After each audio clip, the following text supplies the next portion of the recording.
Et ces caisses de solidarité, le principe est assez simple en fait. L'idée est d'organiser un partenariat entre un organisme d'aide alimentaire, comme une épicerie sociale, la distribution de colis, un restaurant social, un frigo solidaire, entre autres, et un point de vente en circuit court. Alors le point de vente en circuit court, il peut avoir différentes formes, différents statuts. Ça peut être une coopérative, un magasin à la ferme, une épicerie de village, un magasin bio. Et donc, l'idée, c'est de mettre en relation donc, ces deux structures. D'un côté, l'aide alimentaire, d'autre côté, le magasin en circuit court. Alors, ce magasin en circuit court, il doit répondre aux critères spécifiques de la charte du projet. J'ai oublié de dire que ce projet s'inscrit dans un cadre plus large qui porte le nom du local dans mon point de vente. Du local dans mon point de vente, c'est quoi? C'est un projet qui soutient les acteurs du circuit court et qui accessibilise les produits de ce circuit court à un nombre le plus large possible de personnes, et notamment des personnes défavorisées, fragilisées. Et donc, ce partenariat, il va s'effectuer au travers d'une convention. Cette convention, elle va être, je vais l'expliquer un peu plus tard, coécrite entre le point de vente et le partenaire d'aide alimentaire. Et donc, c'est aussi, cette convention, c'est également un cadre assez rassurant sur lequel on peut s'appuyer et un projet qu'on développe vraiment ensemble et un chemin qu'on construit avec son partenaire. J'ai oublié de dire que s'il y avait des questions, justement, le chat est là et Sophie est là pour prendre vos questions. Donc la proposition, c'est plutôt de rassembler les questions et puis on fera un point de questions-réponses en fin de présentation.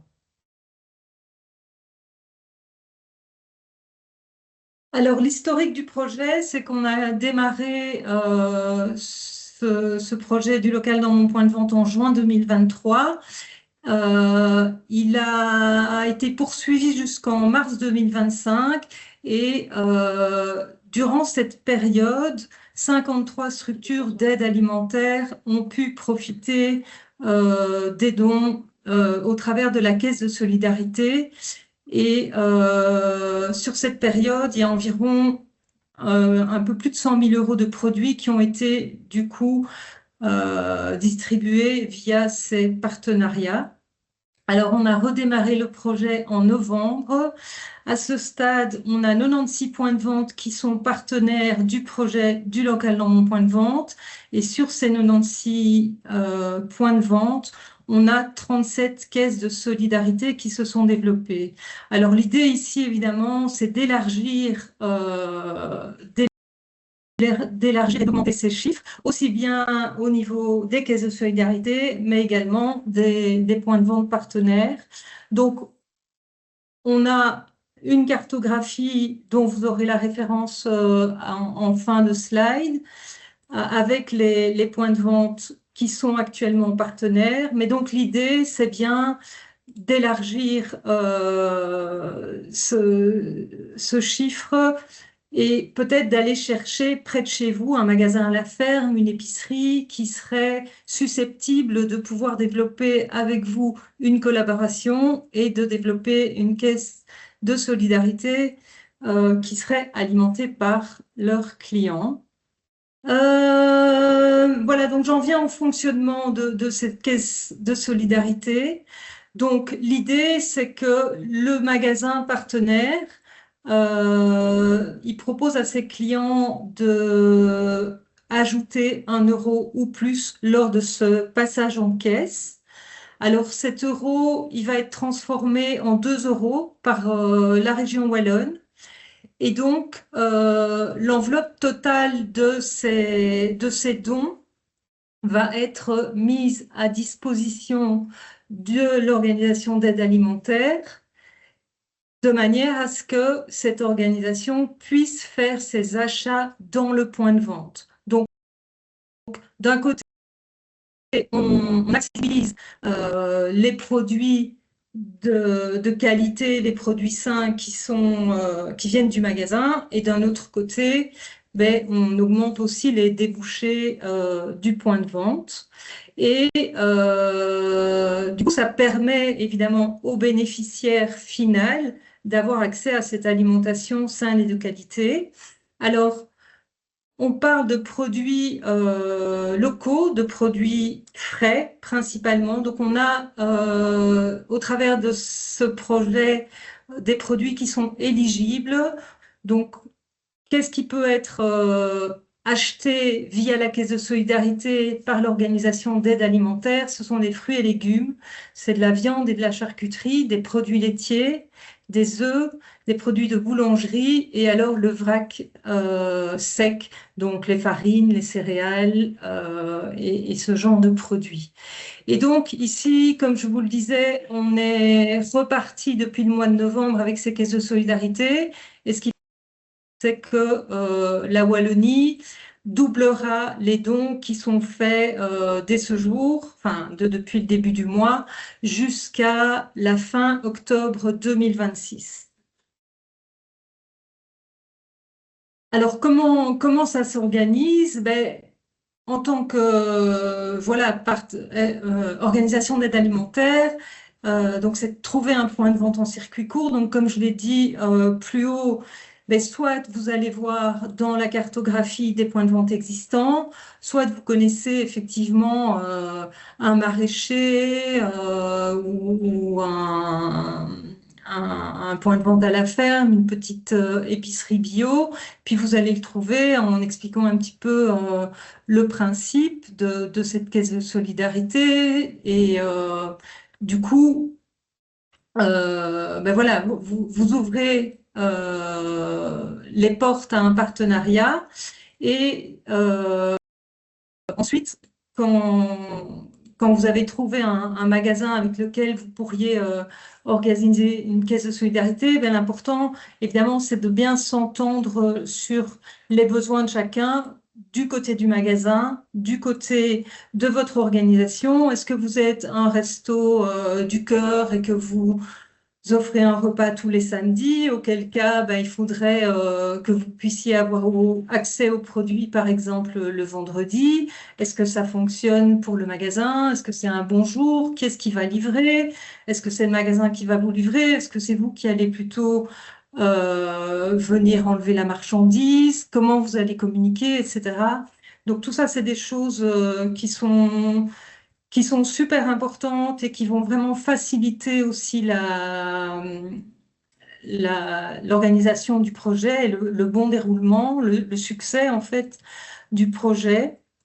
Et donc, toutes ces, tous ces points-là, ils vont vous permettre, comme je le disais, d'avancer dans ce projet. Et l'idée, c'est de rédiger, de signer une convention. Cette convention, elle doit nous être transmise par le point de vente. Et donc, c'est à partir du moment où on a cette convention que les dons peuvent être doublés par la région wallonne. Alors, comme je l'ai dit, la convention en question, donc, elle engage aussi chacune des parties, et c'est là que j'en reviens à ce cadre rassurant, hein. Donc, chaque partie s'engage à, bah, d'une part, pour le point de vente, à vous livrer des produits frais de qualité tels que vous les avez spécifiés lors de vos échanges. L'organisme d'aide alimentaire, ben, lui, il va s'engager à utiliser justement cette enveloppe, hein. Ce serait dommage que les dons qui ont été faits par les clients, ben, finalement, et qui sont doublés par la Wallonie, ben, ils restent lettre morte.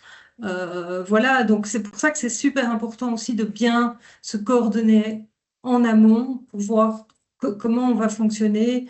Parce que ben voilà, chaque organisation a ses habitudes. C'est parfois pas évident surtout vous êtes souvent avec des bénévoles. Donc, comment est-ce que vous allez vous organiser pour utiliser l'enveloppe et intégrer ce nouvel approvisionnement, qui est donc un approvisionnement quelque part providentiel et gratuit, pour venir le chercher. Et donc, la fluidité, la proactivité dans la communication, d'un côté comme de l'autre, sont vraiment des engagements qu'il faut prendre dès le départ. J'ai parlé déjà des besoins, donc quelles sont les quantités, est-ce que j'ai besoin, qu'est-ce qui me manque dans mon approvisionnement et que je ne trouve pas et que le point de vente va pouvoir me permettre de proposer à mes bénéficiaires. Est-ce que c'est des œufs, est-ce que c'est des fruits et légumes, est-ce que c'est du pain, etc., etc. Alors la convention de partenariat, donc nous, on a un modèle de convention avec des parties qui sont des parties communes classiques, et puis il y a des parties évidemment qui s'adaptent à chaque situation, et nous, on n'est pas du tout là pour intervenir là-dedans, donc c'est vraiment quelque chose que vous devez construire avec votre partenaire de distribution. Alors, quels sont les bénéfices? Ben, vous l'aurez compris, évidemment, l'approvisionnement local et de qualité pour vos bénéficiaires, la gratuité de cet approvisionnement aussi. Donc, peut-être que certains d'entre vous, pour faire des achats, doivent passer par des marchés publics. Ben, évidemment, ici, c'est exit le marché public. Donc, c'est quand même aussi un avantage non négligeable. Alors, il faut savoir que sur la base de l'expérience, justement, depuis 2023, on a aujourd'hui attribué un plafond par point de vente qui est d'environ 2 000 €, ce qui représente donc 4 000 € pour votre structure jusqu'à la fin du projet, donc fin octobre 2026. Aujourd'hui, c'est quelque chose qui est à titre indicatif. La moyenne, mais les chiffres sont vraiment très différents en fonction des magasins. La moyenne se situe autour de 70 € par mois, mais voilà, certains magasins, on est plutôt à 30, d'autres magasins, on est plutôt à 150. Donc voilà, il y a des clés de réussite aussi pour faire gonfler ces chiffres, et j'y viendrai un petit peu plus tard. Alors évidemment, on est dans un cercle vertueux puisque, comme je l'ai dit, ben, les organismes d'aide alimentaire qui ont de moins en moins de moyens et parfois des produits pas super qualitatifs ou nutritionnels pour leurs bénéficiaires, ben, c'est un approvisionnement voilà, providentiel. Les bénéficiaires, ben, eux, ils sont forcément oui, aussi dans ce cercle vertueux, le point de vente également qui voit ses débouchés augmenter, ainsi que les producteurs en amont qui livrent ces points de vente. Et puis une chose qui est super importante aussi, c'est que cette collaboration, en fait, elle peut être pérenne au-delà du projet. Donc aujourd'hui, jusqu'à la fin octobre, on sait qu'on va pouvoir doubler le montant grâce à la Caisse de solidarité, grâce à la région Wallonne. Maintenant, cette caisse de solidarité, elle peut se poursuivre au-delà du doublement. Et donc, pour vous, comme pour le point de vente, j'ai envie de dire que c'est tout bénef. Et puis ici, alors j'espère que ça va marcher. Je vais peut-être arrêter le partage. On va voir. Je vous propose de vous montrer un projet concret euh, qui a lieu à Liège. Alors, on va voir si ça marche par ici.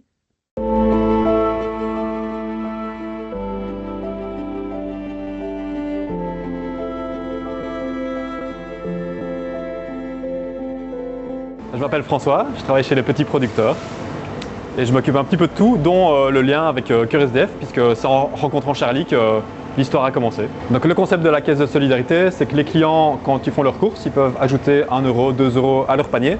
Cet argent-là est doublé par la région Wallonne Et puis il sert à Cœur SDF pour faire des achats dans le magasin pour les bénéficiaires et ils prennent ici principalement de la viande. Puis le début de l'année, on a récolté à peu près 2600 €. Donc sur les 3 magasins, ça veut dire qu'en moyenne, on a à peu près 60 € de dons par semaine à la grosse louche qui vont être doublés alors par la région wallonne. Moi je suis Charlie, secrétaire bénévole chez Cœur SDF. Un vendredi sur 2, je viens chercher la marchandise que nous pouvons acquérir grâce à la caisse solidaire.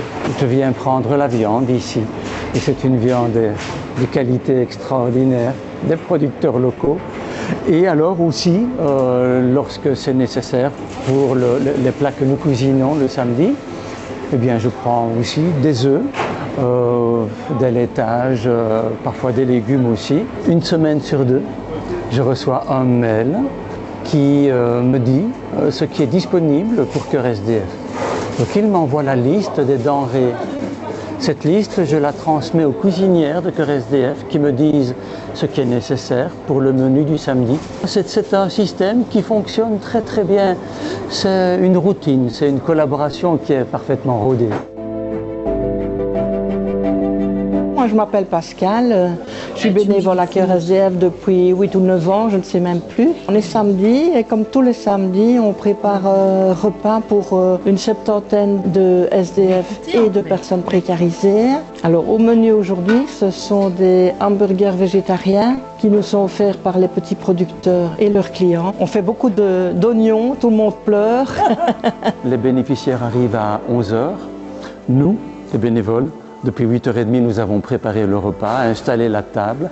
Lorsqu'ils rentrent, ils s'installent, vraiment comme au restaurant. Et nous allons les servir à table. D'abord la soupe, et puis le plat de consistance, le dessert et le café. Cette alimentation de qualité, tout le monde sait qu'elle est en lien avec la santé. Puisque nous sommes un seul monde, avec des gens qui sont très riches, avec des gens qui le sont moins, et d'autres qui sont pauvres, un seul monde, il me semble normal que tout le monde dans ce monde-là ait droit à avoir une santé, une bonne santé, grâce à une alimentation accessible à tous, y compris aux personnes précarisées. Et ça, c'est vraiment quelque chose qui me semble essentiel. Et c'est grâce à cette collaboration que nous pouvons y arriver. Lorsque nous faisions les invendus, nous prenions les restes. Ici, nous ne sommes pas les derniers à qui on laisse les miettes, qui ne sont même pas des miettes de qualité, parce que souvent nous prenions des produits qui étaient à la limite d'être périmés. Nous devions jeter beaucoup de ce qu'on nous donnait. Ici, nous avons des produits de première qualité. Franchement, quand on arrive ici, on est content. C'est vraiment chouette de ce qui se passe ici parce qu'on a la soupe, le plat, on a le petit dessert et on en a vraiment besoin. C'est vraiment... Voilà,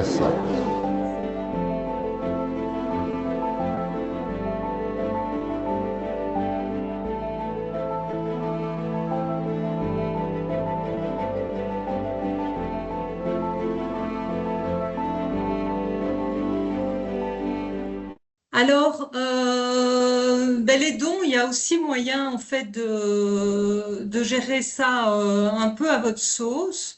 Donc, forcément, quand on est un resto social, on prépare des repas, donc les produits sont transformés. Et généralement, ce sont des repas qui sont gratuits, même si, comme vous l'avez vu par exemple, il y a une petite tirelire à l'entrée du resto de Cœur SDF qui peut alimenter voilà, la participation. Quand on est une épicerie sociale, on peut aussi soit redonner gratuitement ce qui a été fourni au travers de la Caisse de solidarité, mais on peut aussi revendre à prix mini, que ce soit 10%, 20%, voire 50% du prix de vente. Encore une fois, nous, on n'a pas de regard à avoir là-dessus. Par contre, fonctionner avec une proposition de revente de produits, ça a quand même deux avantages. On sait que pour les bénéficiaires de l'aide alimentaire, c'est pas toujours évident de se sentir voilà, ne pas être en capacité de payer. Donc parfois ça peut aussi apporter valoriser la personne. qu'elle paye quand même un certain prix pour son alimentation, mais ça peut aussi permettre à votre organisation de réinvestir en fait le montant de ses recettes de produits revendus à prix mini pour acheter et augmenter en fait les collaborations avec votre partenaire euh, avec le magasin. Donc, je donne un exemple. Vous avez l'habitude de prendre des œufs et de la viande, mais vous avez aussi besoin de sucre. Alors, le sucre, c'est bon, c'est peut-être pas un bon exemple parce qu'il y a du sucre en Wallonie, mais comme on parle de produits frais, locaux, il y a des produits qui sont pas éligibles. Par exemple, le café. Donc, le café, normalement, vous n'avez pas la possibilité de l'acheter au travers de la caisse de solidarité, mais si vous revendez à prix mini la viande et les œufs que vous avez eus par la caisse de solidarité, ça vous permet peut-être d'acheter du coup chez ce même chez votre partenaire le café dont vous avez besoin. Donc c'est quelque chose qui est quand même assez intéressant et du coup c'est vraiment un cercle vertueux qui va vraiment ancrer aussi les relations quoi. Alors, si vous êtes, que ce soit une épicerie sociale ou une association caritative, vous pouvez aussi transformer l'enveloppe doublée par la région wallonne en bons d'achat qui vont permettre à vos bénéficiaires d'aller faire leurs courses dans le même magasin, avec évidemment toutes les précautions hein, qu'on connaît. Est-ce que c'est un magasin type bio, un peu avec une image bobo? Donc voilà, peut-être les bénéficiaires sont pas forcément enclins à passer la porte. Peut-être que au niveau mobilité aussi, ce sera pas possible. Mais en tout cas, pour nous, si c'est une manière de fonctionner qui vous semble pertinente et qui peut aider vos bénéficiaires, pour nous, c'est OK aussi. Donc, il y a vraiment tout un panel, j'ai envie de dire, de manières de fonctionner en fonction de vos spécificités. Alors, pour que ça marche, la communication et le lien sont vraiment des éléments essentiels. Donc, j'ai parlé beaucoup déjà de la communication entre les partenaires, mais vers les publics aussi, c'est très important. Du côté du point de vente, de communiquer vers sa clientèle de manière à favoriser les dons. Euh, mais vous avez aussi un rôle à jouer par rapport à cette clientèle. Et donc, la proposition, c'est aussi d'organiser peut-être des activités, d'être présent une fois de temps en temps dans le magasin pour présenter votre projet, pour dire que c'est vous. Enfin, voilà, pour vous identifier en tant que bénéficiaire de cette caisse de solidarité. Euh, c'est vraiment quelque chose qui est enfin, on voit que ça a vraiment un impact en fait. Il faut savoir que la caisse de solidarité au démarrage, en général, les dons forcément vont bon train, atteignent vite voilà, des sommes qui sont assez chouettes. Et puis à un moment donné, ça stagne. Et puis il faut relancer, il faut soit organiser une activité, soit vraiment communiquer d'une manière ou d'une autre. Et donc ça, c'est des choses qu'il faut vraiment entretenir tout au long de la collaboration. Alors, la cerise sur le gâteau, si on peut l'appeler comme ça, c'est que la Wallonie, depuis le 15 novembre et ce jusqu'à la fin de l'année ici, va tripler les dons. Donc, ça veut dire que chaque euro qui serait donné par un client d'un point de vente va être transformé en 3 euros. Et donc, c'est une occasion peut-être, si vous avez déjà un magasin à la ferme ou un point de vente voilà, près de chez vous et où vous vous dites tiens, j'irais bien les voir, c'est l'occasion de mettre ça en place. et donc de démarrer une collaboration au travers d'une convention.